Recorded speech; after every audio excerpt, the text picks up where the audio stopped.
Get out of our lives and keep that old ranch, my daughter-in-law said at my husband's will reading. I accepted in silence. 1 week later, what I found in the ranch's basement made my phone ring 64 times. I'm glad to have you here. Follow my story until the end, and comment the city you're watching from so I can see how far my story has reached. I never thought the worst day of my life would come after I'd already buried my husband. The law office smelled like old leather and disappointment. I sat in the stiff chair, my hands folded in my lap, still wearing the black dress from Henry's funeral 4 days earlier. Across from me, my son Ethan shifted uncomfortably while his wife Ashley examined her manicured nails with theatrical boredom. The lawyer, Mr. Whitaker, cleared his throat and began reading Henry's will in that monotone voice they all seemed to perfect. To my beloved wife, Eleanor. I leave the ranch property on Cedar Ridge Road. Before he could finish, Ashley let out an exaggerated sigh that cut through the room like a knife. Oh, for crying out loud, she said, rolling her eyes. Just get rid of that old dump and come live with us. You can help with the kids and actually be useful for once. My chest tightened. Ethan said nothing, just stared at his hands. This was my son, the boy I'd rocked to sleep every night when he had nightmares. The child I'd worked double shifts to support after his father lost job after job. Now he couldn't even look at me. Mr. Whitaker continued, his voice growing quieter. The main residence investment accounts and remaining assets are to be divided between. Finally, Ashley interrupted again, sitting up straighter. Something worth talking about. I watched as they discussed my life like I wasn't even there. The house where I'd lived for 36 years, where I'd raised Ethan, where I'd nursed Henry through his final illness. It was all being carved up between strangers. Because that's what Ethan had become to me, a stranger wearing my son's face. When the reading finished, Ashley stood up and smoothed her designer skirt. Well, Eleanor, she said, her voice dripping with false sweetness. I guess that settles it. Just get out of our lives and go play farmer at that old ranch. Maybe the isolation will give you time to think about all the ways you failed as a mother. The words hit me like a physical blow. Failed as a mother. I'd sacrificed everything for Ethan. My career, my dreams, my identity. I'd worked nights at the diner while he slept, saved every penny for his college fund, celebrated every small victory, and mourned every disappointment as if they were my own. Ethan finally looked up then, but instead of defending me, he said quietly, Maybe it's for the best, Mom. You and Ashley have never really gotten along. Never gotten along. As if this was some petty disagreement between women instead of a systematic campaign to erase me from my own family. Ashley had been poisoning Ethan against me for years, finding fault with everything I did. The gifts I brought the grandchildren were inappropriate. The advice I offered was outdated. The love I tried to show was suffocating. I understand, I said, my voice barely above a whisper. I gathered my purse and stood on unsteady legs. I'll pack my things. Ashley's smile was triumphant. Don't forget to take all those old photos and knickknacks. We're redecorating anyway. 41 years of memories reduced to clutter in her eyes.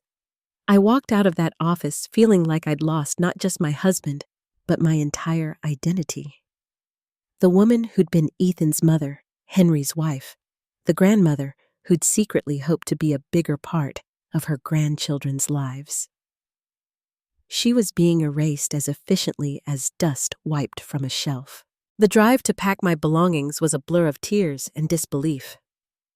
Ethan didn't offer to help. He didn't even come to see me off. When I pulled away from the house with my car loaded with boxes, I saw Ashley watching from the window, her expression satisfied, like she'd finally gotten rid of a persistent pest. The ranch was 45 miles outside town, down a dirt road that hadn't been maintained in years. As I bumped along in my old sedan, I wondered if this was how exile always felt like driving toward the edge of the world, while everything familiar disappeared in your rearview mirror. I'd only been to the ranch a handful of times over the years. Henry had inherited it from his grandfather, but never seemed interested in doing anything with it. Too much work, he'd always said when I suggested we fix it up or sell it. Too many memories. I never understood what he meant by that last part. Now, pulling up to the weathered farmhouse as the sun began to set, I felt the full weight of my new reality. This ramshackle building, with its peeling paint and sagging porch, was home now. Not by choice, but by the cruel mathematics of family politics, where love could be divided like property and distributed to the highest bidder. The key was where Henry had always kept it under the loose board on the porch steps. Inside, the house smelled musty and forgotten. Dust motes danced in the fading light streaming through dirty windows. The furniture was covered in white sheets like ghosts, and every footstep echoed in the emptiness. I sat down heavily in what had once been the living room and finally allowed myself to cry. Not the quiet, dignified tears I'd shed at the funeral, but deep, wrenching sobs that came from a place of profound loss.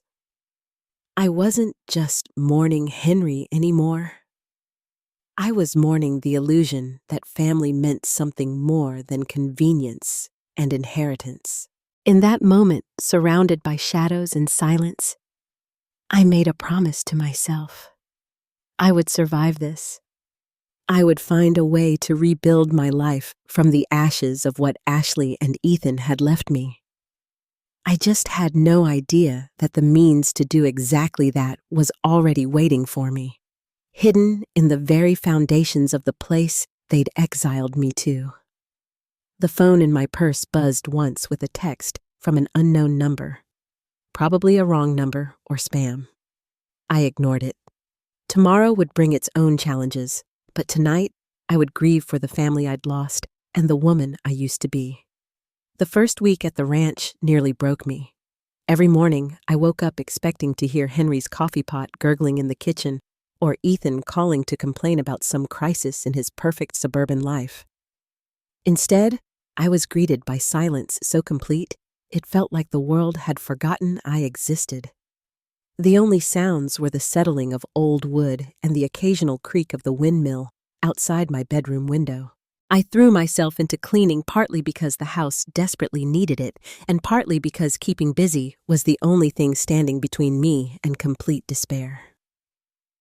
Room by room, I pulled away dust covers and scrubbed away years of neglect. It was therapeutic in a way, like I was uncovering not just furniture, but pieces of Henry's past I'd never known existed. In the bedroom that had obviously been his as a child, I found a collection of arrowheads carefully displayed in a glass case. I'd never known Henry was interested in Native American artifacts. In what must have been his grandfather's study, there were shelves lined with geology books and rock samples. Again, this was news to me. In 43 years of marriage, Henry had never mentioned rocks or minerals beyond complaining about the ones in our garden. The kitchen yielded the biggest surprise. Tucked behind a loose board in the pantry, I discovered a metal box containing old letters tied with string. My hands trembled as I untied the ribbon. They were love letters, but not the kind I expected. These were from someone named Lucia, dated from the 1950s, written in Spanish. At the bottom of the box were photographs of a beautiful young woman standing next to a man who looked remarkably like Henry's grandfather. I sat at the kitchen table studying the photos and trying to piece together this hidden story. Lucia's letters spoke of mining rights and land surveys mixed with passionate declarations of love.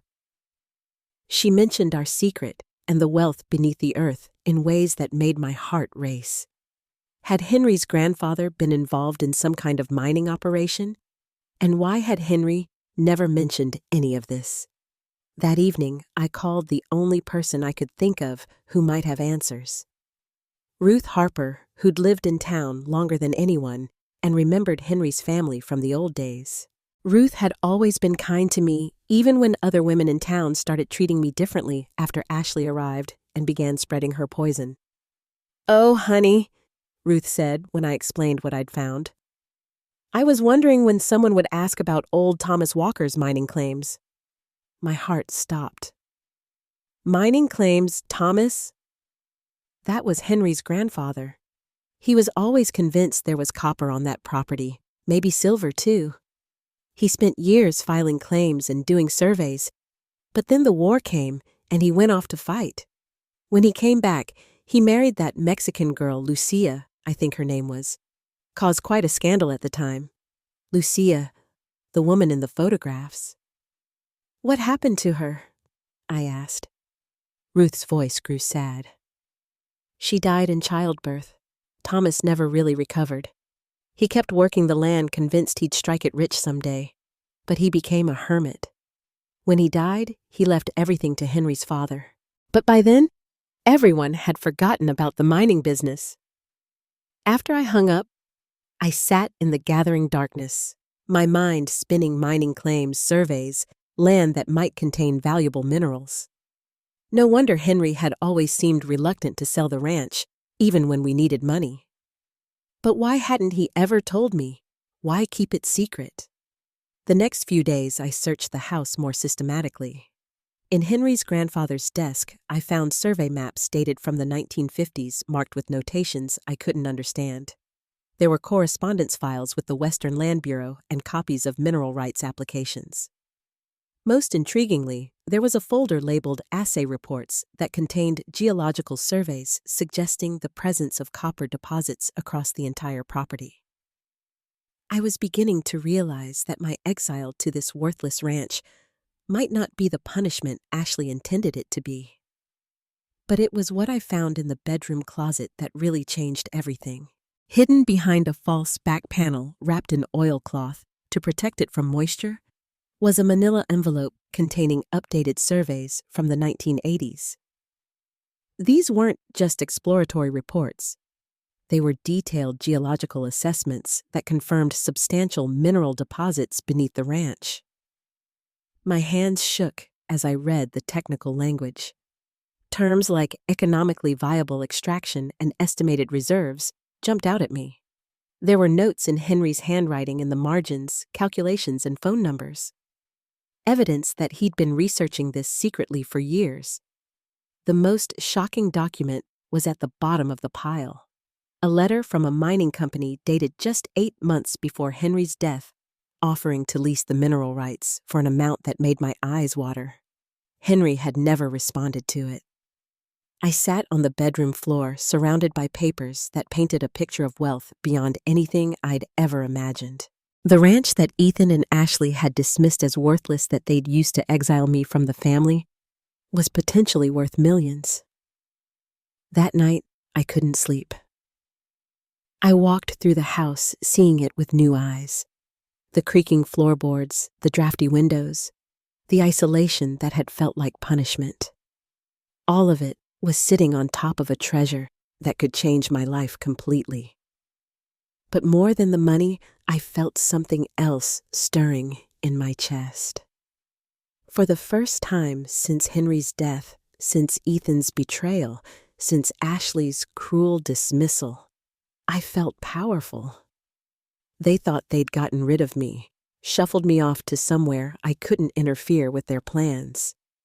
Instead, they'd handed me the keys to a kingdom they didn't even know existed. I wasn't sure yet what I was going to do with this information, but I knew one thing with absolute certainty. Eleanor, the discarded mother, the inconvenient widow, was about to disappear forever. In her place, something much more dangerous was taking shape. Someone who finally understood that sometimes the best revenge is simply letting people live with the consequences of their own greed and blindness. The transformation had begun, and I was the only one who knew it. The basement had always intimidated me. Every time I'd visited the ranch over the years, Henry had steered me away from those narrow wooden stairs, that disappeared into darkness below the kitchen. Nothing down there but junk and spiders, he'd always said, with that dismissive wave of his hand. Not worth bothering with. But after finding the mining documents upstairs, I couldn't shake the feeling that Henry had been protecting more than just my fear of cobwebs. So, on a gray Thursday morning, armed with a heavy flashlight and more determination than common sense, I finally descended into the basement of the ranch house. The stairs groaned under my weight, and the musty smell of earth and old wood filled my nostrils. The flashlight beam revealed stone foundation walls that looked much older than the house above. Massive blocks fitted together with the kind of craftsmanship you don't see anymore. As my eyes adjusted, I realized the basement was larger than I'd expected, extending well beyond the footprint of the house. Along one wall stood a workbench covered with tools I didn't recognize, pix hammers and strange measuring devices that looked like they belonged in a museum. But it was the far corner that made my breath catch. There, partially hidden behind stacks of wooden crates, was what looked like the entrance to a tunnel. My heart pounded as I approached it. The opening was about 4 feet high, shored up with timber that looked sturdy despite its age. A cool draft flowed from the darkness beyond, carrying a mineral scent that reminded me of the geology samples I'd found upstairs. I wasn't brave enough to venture into that tunnel alone, but I could see enough to know it wasn't natural. Someone had dug this deliberately, and from the professional look of the support beams, they'd known what they were doing. Turning back to explore the rest of the basement, I began examining the wooden crates more carefully. Most were empty, but one in the corner felt different when I tried to move it heavier. Inside, wrapped in layers of canvas, I found chunks of rock that definitely didn't belong in someone's casual collection. Even with my limited knowledge, I could see veins of green and blue running through the gray stone. Copper, maybe. The rocks felt substantial in my hands, and when I scratched one with a nail file from my purse, it left a metallic streak that caught the flashlight beam. But the real treasure was in the last crate I opened.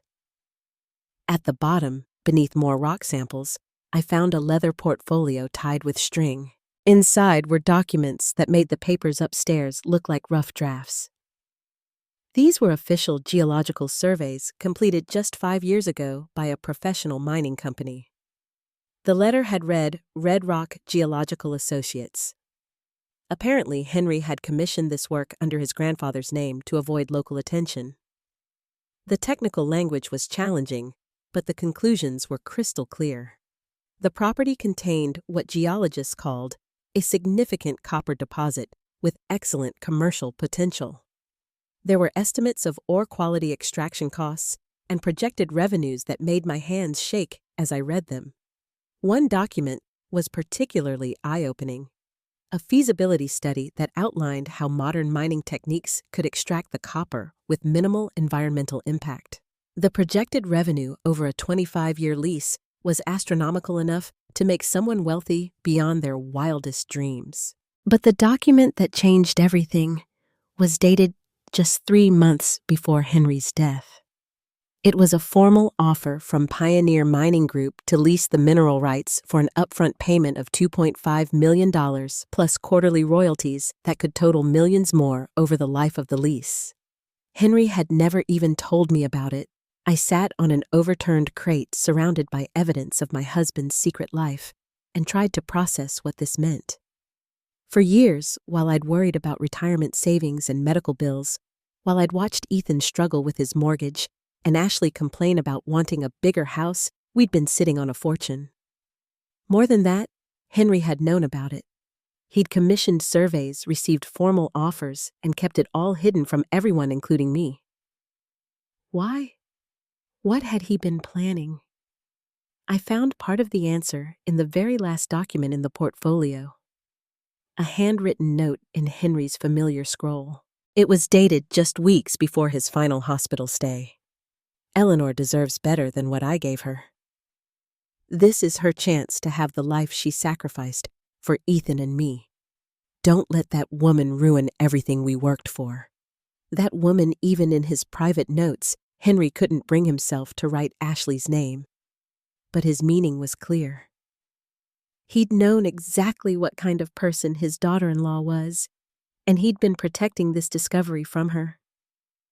The ranch that Ethan and Ashley had dismissed as worthless, that they'd used to exile me from the family, was worth more than everything else in Henry's estate combined.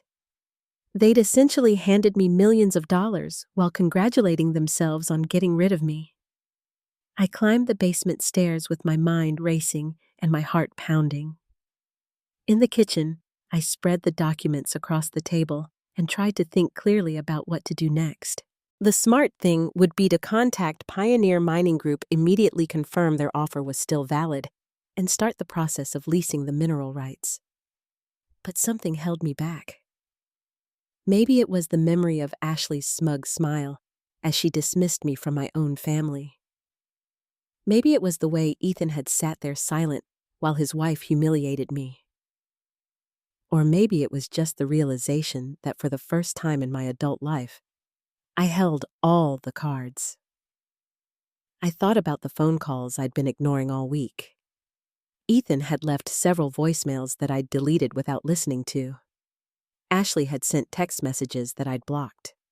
They probably expected me to come crawling back begging for forgiveness and a place in their perfect suburban life. Instead, I picked up my phone and called the number on the Pioneer Mining Group letterhead. A professional woman's voice answered on the second ring. "Ms. Walker, we'd been hoping to hear from you." "Is this regarding your husband's mineral rights inquiry?" I took a deep breath, feeling power flow through me like electricity. "Yes," I said, my voice steadier than it had been in months. "I'd like to discuss your proposal." "Wonderful. We're still very interested in the property. In fact, given recent market conditions, we might be able to improve on our original offer. Could we arrange a site visit?" As I scheduled the appointment for the following week, I caught my reflection in the kitchen window. The woman looking back at me wasn't the broken, grieving widow who'd been exiled from her own family. This was someone else entirely. Someone with options, someone with power, someone who was about to change the rules of the game completely. I spent the rest of the day researching mining law and royalty agreements online. By evening, I understood exactly what I was sitting on and what it could mean for my future. More importantly, I understood what Ethan and Ashley had given up in their eagerness to be rid of me. That night, I slept better than I had since Henry's funeral. Tomorrow would bring new challenges, but for the first time since the reading of the will, I felt like I was moving towards something instead of running away from everything I'd lost. The phone in my bedroom buzzed once with another text from Ethan, but I didn't even look at it. Whatever crisis was driving him to reach out could wait. I had more important things to focus on now. Outside my window, the old windmill creaked in the night breeze, but it no longer sounded lonely. It sounded like a promise. The men from Pioneer Mining Group arrived on Tuesday morning in a white pickup truck that looked serious and expensive. I'd spent the weekend preparing for this meeting, researching everything I could about mineral rights and mining leases. I'd also driven into town and bought myself a new outfit, not the practical clothes I'd worn for years while caring for Henry, but a sharp business suit that made me feel like someone worth taking seriously. The team leader, a weathered man named Frank Ortiz, had the kind of calm competence that comes from decades of experience. His assistant, a younger woman named Emily Park, carried a tablet and several pieces of equipment I didn't recognize. "Mrs. Walker," Frank said, shaking my hand with genuine respect. "I'm sorry for your loss. Your husband was a smart man to hold on to this property. We spent the morning walking the boundaries of the ranch." While Frank explained what they'd found in their previous surveys, he pointed out geological features I'd never noticed, rock formations that indicated mineral deposits, subtle changes in soil color that spoke to what lay beneath. "The copper seam runs diagonally across your property," Emily explained, showing me a digital map on her tablet. It's what we call a high-grade deposit, which means the concentration of metal is well above average. That translates to significantly higher royalty payments. When we reached the area above the basement tunnel, Frank stopped and smiled. Your husband's grandfather was no fool. This tunnel follows the copper vein almost perfectly. He must have had good instincts about geology. What kind of money are we talking about? I asked, surprising myself with how businesslike I sounded. Frank and Emily exchanged a look. Mrs. Walker, Frank said carefully. Given current copper prices and what we know about the deposit, we're prepared to offer you $4 million up front for a 25-year lease, plus quarterly royalties that should average between $350,000 and $550,000. I managed to keep my expression neutral, but inside I was reeling. $4 million up front, more than $500,000 every 3 months. In the first year alone, I'd make more money than Henry and I had earned in our entire marriage combined. I'll need to review the contract with a lawyer, I said, proud of how steady my voice remained. Of course, Frank replied. Take all the time you need. But Mrs. Walker, I want you to know this is an exceptional property. Your husband could have made this deal years ago and lived very comfortably. I'm curious why he waited. I thought about Henry's handwritten note about his reference to protecting me from that woman. I think he was waiting for the right time, I said. That afternoon, after Frank and Emily left, I sat in the ranch house kitchen staring at the preliminary contract they'd given me. The numbers seemed almost fictional, but more than the money, I felt something else, a sense of possibility I hadn't experienced in decades. For 43 years, I'd defined myself by what I could do for other people. I was Ethan's mother, Henry's wife, the grandmother who sent birthday cards and Christmas presents. My own dreams had been set aside so long ago, I'd almost forgotten what they were. Now suddenly, I had the power to define myself however I wanted. My phone rang, interrupting my thoughts. The caller ID showed Ethan's number. For the first time in weeks, I answered. Mom. His voice sounded strained, uncertain. I've been trying to reach you. I've been busy, I said simply. There was a pause. Look, Mom, Ashley thinks maybe we were too harsh at the lawyer's office. She wanted me to call and see how you're settling in. Ashley wanted him to call, not Ethan himself. Even now, he couldn't have a conversation with his own mother without his wife's permission. I'm settling in just fine, I said. Good, that's good. Another pause. The thing is, Mom, we're having some cash flow issues with the house. The property taxes are higher than we expected, and Ashley wants to renovate the kitchen. We were wondering if you might be able to help us out just temporarily. There it was. They'd barely finished dividing up Henry's estate, and already they needed more money. I thought about the contracts sitting on my kitchen table, about the millions of dollars I'd soon have access to. How much? I asked. Well, the taxes are about $13,500 and the kitchen renovation would be around $35,000, so maybe $48,500 total. We'd pay you back as soon as we can refinance. $48,500. 6 months ago, that would have been an impossible sum. Now it was less than what I'd earn in quarterly royalties from the mining lease. Ethan, I said slowly, are you happy with Ashley? The question clearly caught him off guard. What? Of course I'm happy. Why would you ask that? Because in 3 years of marriage, your father never once asked me to lie for him, never made me choose between him and my family, and never made me feel ashamed of where I came from. Silence stretched between us. Finally, Ethan said quietly, Mom, what are you trying to say? I'm saying that a good partner makes you better, not smaller. They don't isolate you from the people who love you. Ashley doesn't isolate me. She has high standards. High standards. As if treating his mother with basic human decency was some kind of unreasonable expectation. Ethan, do you remember when you were 8 and you wanted to build that treehouse in the backyard? Mom, what does this have to do with anything? Your father said it was too dangerous, too expensive, too much work. But I saw how much you wanted it, so I worked extra shifts at the diner and bought the lumber myself. We spent 3 weekends building it together. Do you remember that? His voice was softer now. Yeah, I remember. I would have done anything for you, Ethan.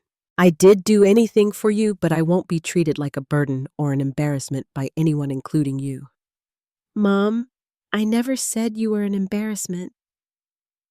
You didn't have to say it. You sat there and let Ashley say it for you. Another long silence. When Ethan spoke again, his voice was small, like the little boy who used to crawl into my bed during thunderstorms. What do you want me to do, Mom? She's my wife. I want you to be the man I raised you to be, the one who knows the difference between love and control.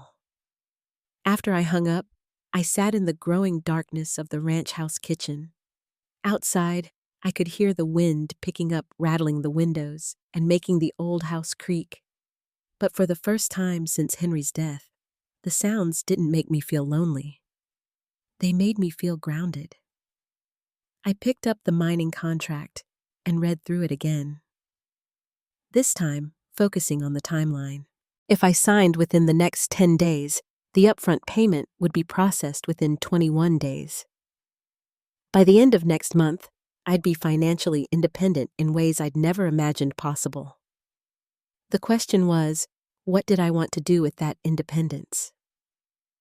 As I got ready for bed, I caught sight of myself in the bathroom mirror. The woman looking back at me was different from the one who'd left the lawyer's office in tears just 4 weeks ago.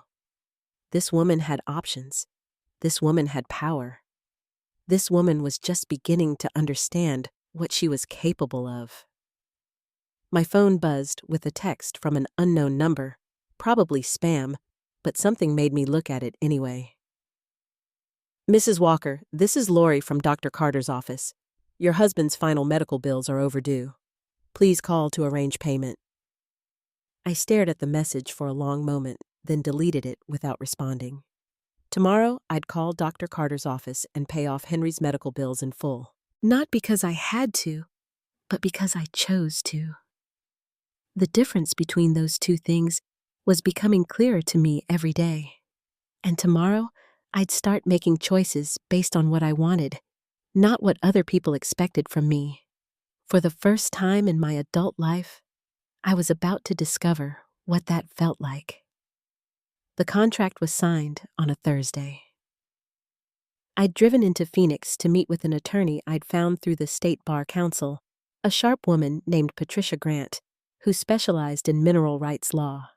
She'd reviewed every line of the Pioneer Mining Group agreement with the kind of attention to detail that made me grateful I'd waited. This is an excellent deal, Mrs. Walker, Patricia Grant had said, sliding the final documents across her mahogany desk. In 30 years of practice, I've rarely seen terms this favorable for a property owner. When I signed my name at the bottom of the last page, I felt something shift inside me, like tumblers falling into place in a lock that had been jammed for decades. The woman who'd been dismissed from her own family's future was now worth more than all of them combined. The first payment would arrive within 10 days. $4 million deposited directly into an account I'd opened specifically for this purpose. I'd also arranged for the quarterly royalty payments to go into a separate investment account. Patricia had recommended a financial advisor who specialized in sudden wealth. Apparently, I wasn't the first person to strike it rich through unexpected inheritance, but the money, as life-changing as it was, wasn't what filled me with satisfaction as I drove back to the ranch. It was the knowledge that Ethan and Ashley had orchestrated their own downfall through sheer greed and cruelty. That satisfaction turned to something stronger when I got home and found 19 missed calls on my phone. The first few voicemails were from Ethan, his voice increasingly desperate. "Mom, please call me back. Something's happened with the house. We really need to talk." Then came Ashley's voice, all traces of her usual condescension replaced by panic. Eleanor, I don't know what kind of game you're playing, but you need to call us immediately. This is about family. Family. Now I was family again. I poured myself a glass of wine and settled into the kitchen chair before returning Ethan's call. He answered before the first ring finished. Mom, thank God. Where have you been? I've been taking care of business, I said calmly. What seems to be the problem? The problem? His voice cracked. Mom, we got a notice from the county. They're saying Dad never properly transferred the mineral rights to the house when he bought it from his grandfather's estate. They're saying those rights might still belong to the ranch property. I took a slow sip of wine, savoring the moment. Is that so? Mom, this is serious. If they're right, it could affect our property value. The bank is asking questions about our loan. We might have to refinance at a much higher rate. Of course they would.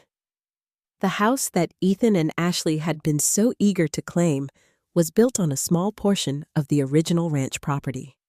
When Thomas Walker Henry's grandfather divided the land in the 1960s, selling off the lot where the main house now stood, the mineral rights had remained with the ranch. It was a common practice in that era and completely legal. I discovered this particular detail while reviewing the mining company's geological surveys.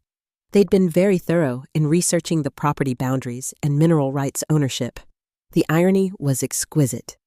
Ethan and Ashley had the house, but I owned everything valuable underneath it. Have you talked to a lawyer? I asked, though I already knew the answer.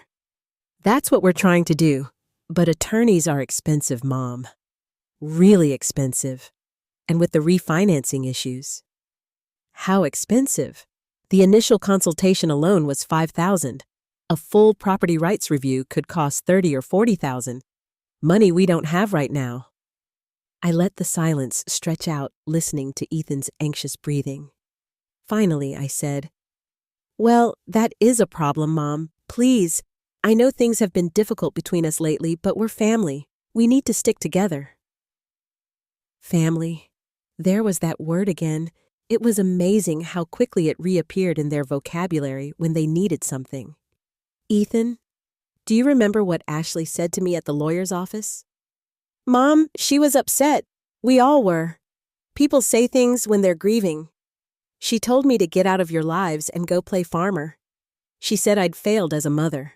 She said maybe the isolation would give me time to think about my failures. She didn't mean it like that.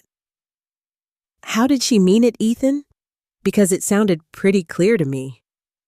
Another pause. Mom, what do you want? An apology? Fine. I'm sorry. Ashley's sorry too. We all handled Dad's death badly.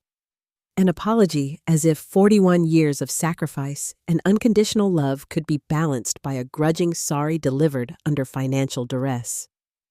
Ethan, I want you to listen very carefully to what I'm about to tell you. Okay, I've signed a mining lease for the ranch property, a very lucrative mining lease. Silence then in a voice barely above a whisper. What kind of mining lease? The kind that's going to make me more money in the next year than your father and I earned in our entire marriage. The silence stretched so long, I thought the call had dropped. Finally, Ethan found his voice. How much money, Mom? Enough that I don't need to worry about attorney fees or refinancing or property taxes ever again. Jesus Christ. His voice was hollow. How long have you known about this? I found out after I moved to the ranch after you and Ashley made it very clear that I wasn't welcome in your new life. Mom, we never said you weren't welcome. You got it. Timeline removed chite TNV S Theodan Shich TV in CH They I Y O N B V G I TH and 8. You didn't have to say it, Ethan. Actions speak louder than words, and your actions told me everything I needed to know about where I stood in your priorities. I could hear Ashley's voice in the background, shrill and demanding. Ethan covered the phone, but I could still make out fragments. Millions. How much get her to? When Ethan came back on the line, his voice had changed. It was the tone he used to use when he wanted something as a child. Wheedling, manipulative, calculated to trigger my maternal instincts. Mom, I know we've made mistakes, but we're family. Whatever's happening with this mining thing, we should face it together. Maybe we can work something out that benefits everyone. Translation. Give us money. What kind of arrangement did you have in mind? I asked. Well, if the mineral rights thing affects our property, maybe we could merge the properties back together. Pull our resources. We could all live comfortably. All live comfortably, I repeated after they'd worked so hard to exile me from their comfortable life. Where would I live in this arrangement? I asked. With us, of course. We could build you a nice apartment over the garage. You'd have your privacy, but you'd be close to the grandkids. An apartment over the garage. After I'd just become worth millions of dollars, they were offering me an apartment over the garage. Ethan, I said, my voice deadly calm. Let me make sure I understand this correctly. 4 weeks ago, your wife told me to get out of your lives and rot in isolation at a worthless ranch. Now that you've discovered that ranch is worth a fortune, you want to pull resources and graciously allow me to live over your garage. Is that an accurate summary? Mom, when you put it like that, it sounds exactly like what it is. You want my money, but you still don't want me. That's not true, isn't it? Tell me, Ethan, in this wonderful arrangement you're proposing, who would control the mining lease? Who would make the financial decisions? Who would determine how the money gets spent? Silence. I thought so. My phone buzzed with another incoming call. Ashley calling from her own phone. I ignored it. Mom, please don't do anything hasty. Let's sit down and talk about this like adults. I am being an adult, Ethan. For the first time in 41 years, I'm making decisions based on what's best for me, not what's convenient for other people. What's that supposed to mean? It means I'm done being your safety net. I'm done being the person you call when you need money or free babysitting or someone to blame for your problems. I'm done being expendable. You're not expendable, Mom. You're not thinking clearly. Grief can make people do irrational things. Irrational? Now I was irrational for refusing to bail them out of a crisis of their own making. You didn't have to say it, Ethan. Actions speak louder than words, and your actions told me everything I needed to know about where I stood in your priorities. I could hear Ashley's voice in the background, shrill and demanding. Ethan covered the phone, but I could still make out fragments. Millions! How much get her to? When Ethan came back on the line, his voice had changed. It was the tone he used to use when he wanted something as a child. Wheedling, manipulative, calculated to trigger my maternal instincts. Mom, I know we've made mistakes, but we're family. Whatever's happening with this mining thing, we should face it together. Maybe we can work something out that benefits everyone. Translation. Give us money. What kind of arrangement did you have in mind? I asked. Well, if the mineral rights thing affects our property, maybe we could merge the properties back together, pull our resources. We could all live comfortably.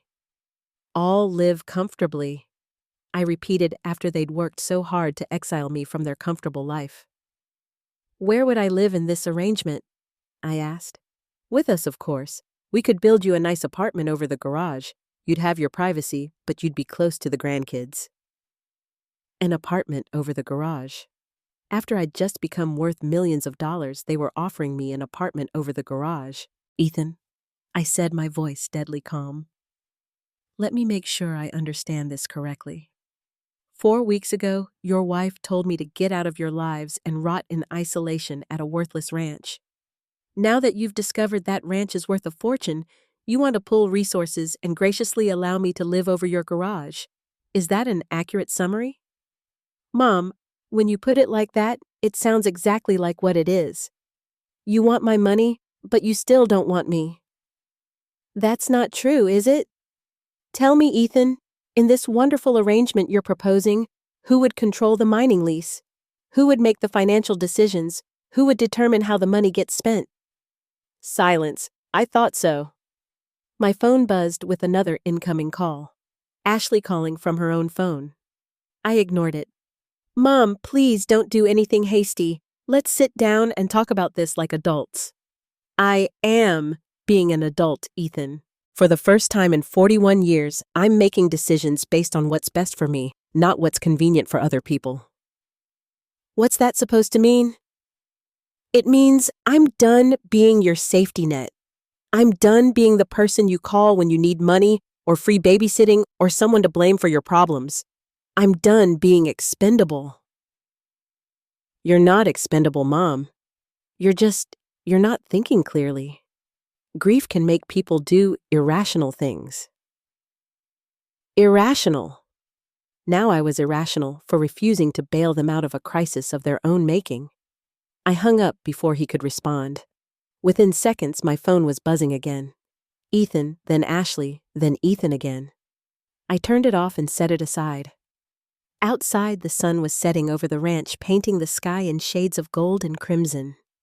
Tomorrow, representatives from the mining company would arrive to begin the preliminary survey work. Soon, this quiet property would be bustling with activity as they prepared to extract the wealth that had been sleeping beneath the earth for millions of years. But tonight, it was just me and the silence and the knowledge that everything had changed. I wasn't the woman who'd been exiled from her own family anymore. I wasn't the convenient source of emergency funds or free labor or guilt-absorbing apologies. I was Eleanor Walker, and I was worth exactly what I said I was worth. Nothing more, and definitely nothing less.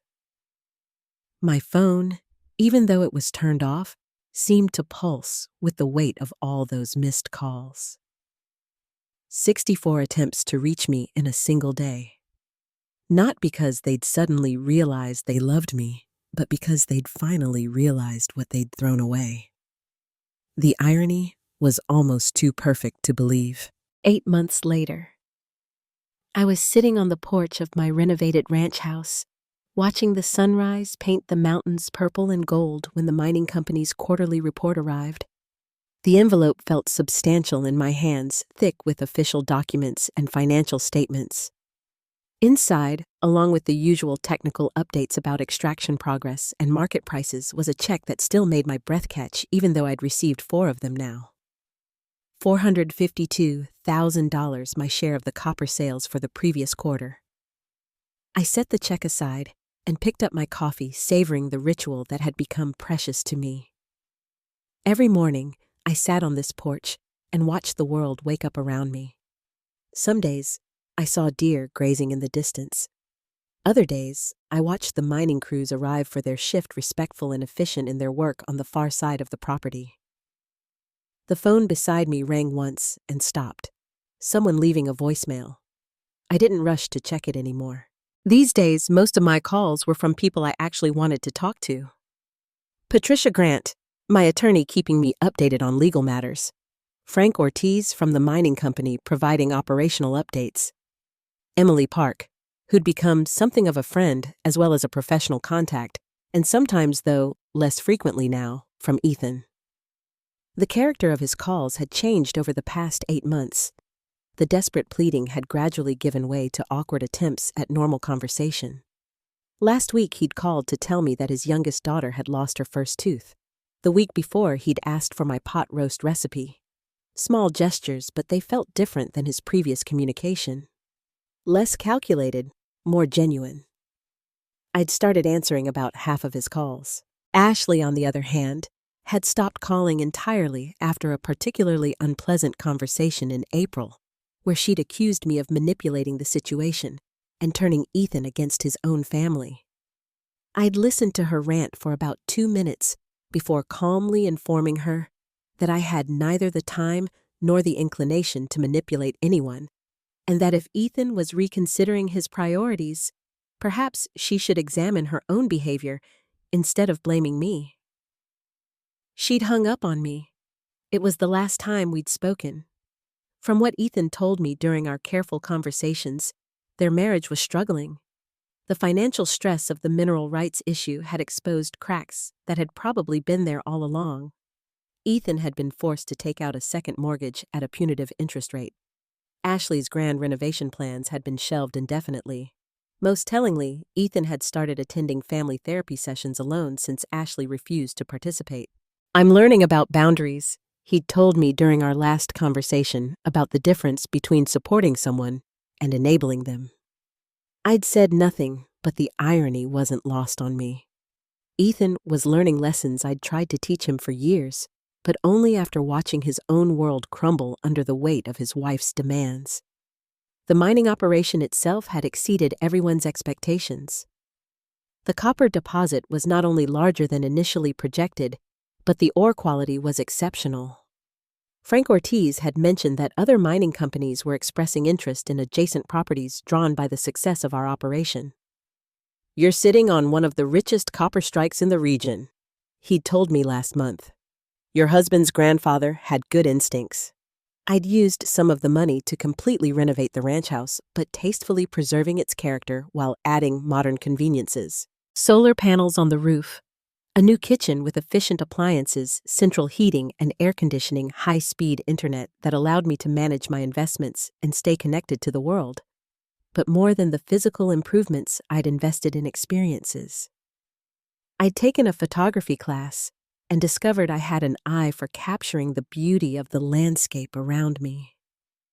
I'd traveled to Sedona and spent a week learning about the Native American culture that had shaped this region's history. I'd even taken a geology course at the community college, wanting to understand the science behind the wealth flowing from my land.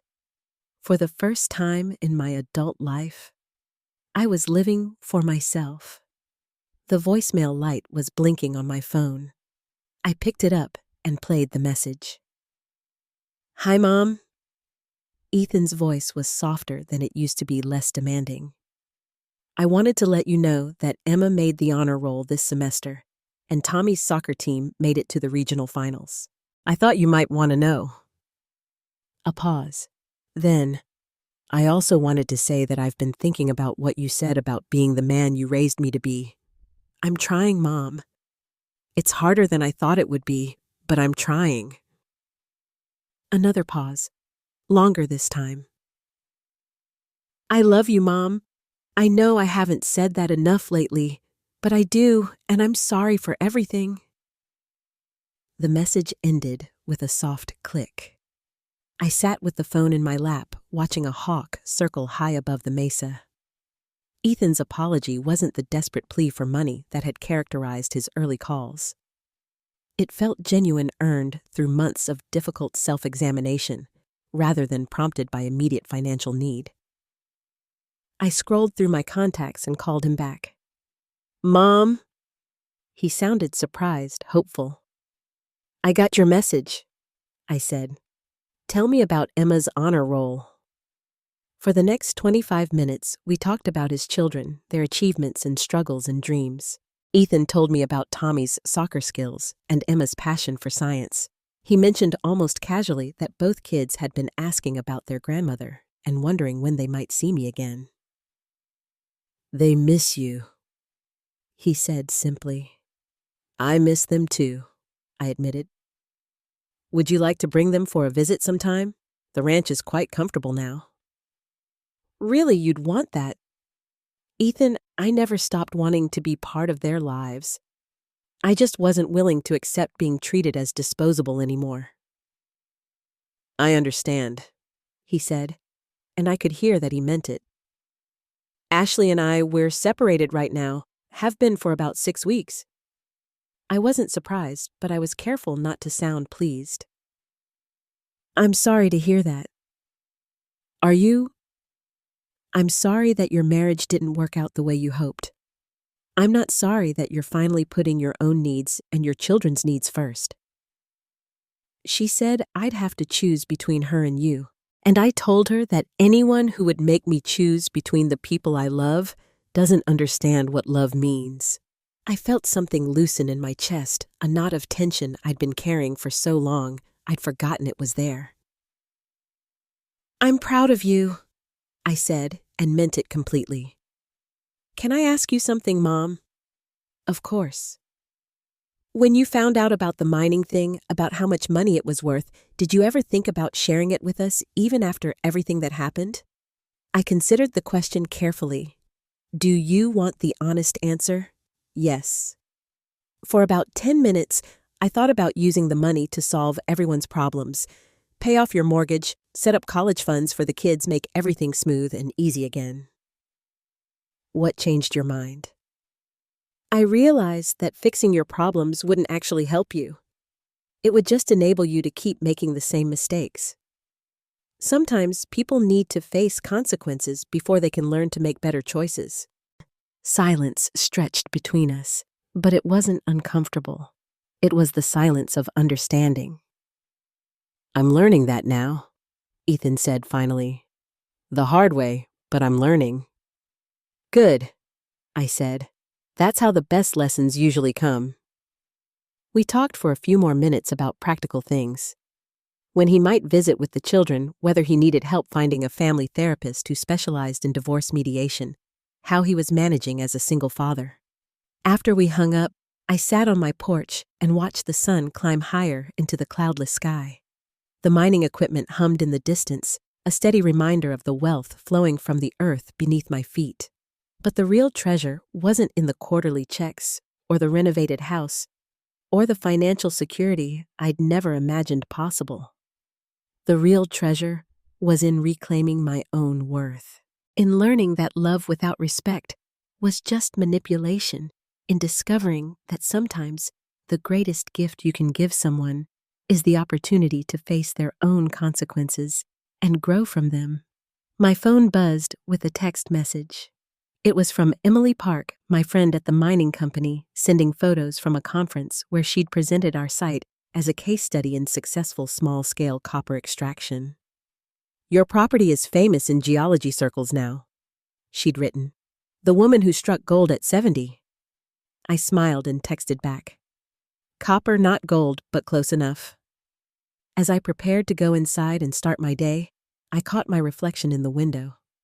The woman looking back at me was still years old, still a widow, still learning to navigate a world that often dismissed people like her. But she was also a woman who discovered that it's never too late to reclaim your power. Never too late to set boundaries that protect your dignity. Never too late to learn that your worth isn't determined by how useful you are to other people, but by how true you are to yourself. The phone rang again. This time, it was Frank Ortiz with an update on next quarter's projections. As I listened to him explain the latest market trends and extraction rates, I found myself thinking about Henry and his grandfather Thomas Walker, and all the generations of Walker women who'd made sacrifices and compromises and settled for less than they deserved. That cycle ended with me. I was no longer someone's convenient fallback plan or emergency fund or repository for guilt and disappointment. I was Eleanor Walker, owner of one of the most productive copper mines in the state, grandmother to children who would grow up knowing that love means respect, and a woman who'd finally learned the difference between being needed and being valued. The transformation was complete, and it had happened exactly as it should have, quietly, with dignity, and entirely on my own terms. Now I'm curious about you who listened to my story. What would you do if you were in my place? Have you ever been through something similar? Comment below. And meanwhile, I'm leaving on the final screen 2 other stories that are channel favorites, and they will definitely surprise you. Thank you for watching until here.